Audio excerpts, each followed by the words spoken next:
Mga katrops, welcome back ulit kayo sa aking channel Sports React PH at ngayon na ay pag-uusapan natin ang balitang nakagawa nga daw po ng kakaibang history si Dillon Brooks at ang balitang binastos na daw ng NBA GM si Anthony Davis. Pag-uusapan na rin nga natin ngayon dito sa ating panibagong video ang balitang magsusorry na nga daw si Mikey Williams sa Gilas, Pilipinas.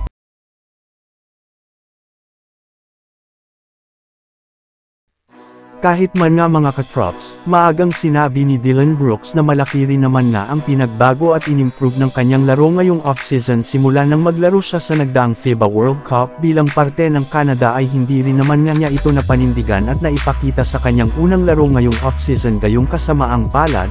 Sa kanyang unang game pa lang nga sa Houston Rockets laban sa Indiana Pacers ay agad na nga siya ditong napatalsik ng referee matapos niyang tamaan ang maselang bahagi ng katawan ni Daniel Theis sa unang mga minuto ng first quarter.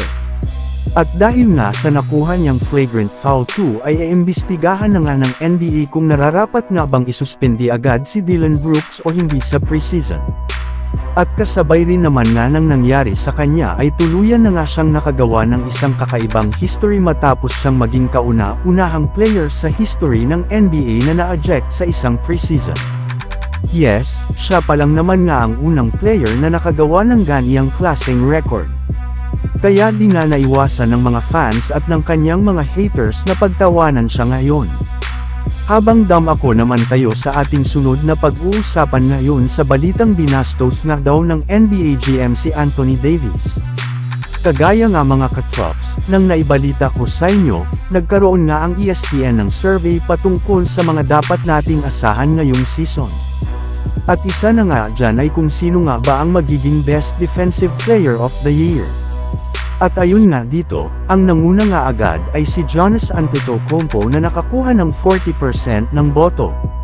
Susundan rin naman nga siya ni Jrue Holiday na nakatanggap ng 13%, Draymond Green at Marcus Smart na nakakuha ng 10%, Jaren Jackson at Kawhi Leonard na nakatanggap ng 7%. Yes, tama nga ang inyong narinig. Wala nga dito ang pangalan ni Anthony Davis na pinaniniwalang binastos ng mga general manager ng NBA at pinag-iwanan na ng ibang mga player sa kabila ng ipinakita nitong depensa ng nagdaang playoffs.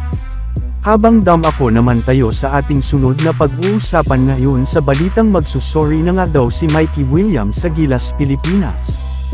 Ayun nga sa mismong ibinulgar ng PBA chairman na si Ricky Vargas. Gusto rin naman nga daw sana ni Mikey Williams na maglaro sa ating national team na Gilas, Pilipinas gayong mahal rin naman po niya ang ating bansa.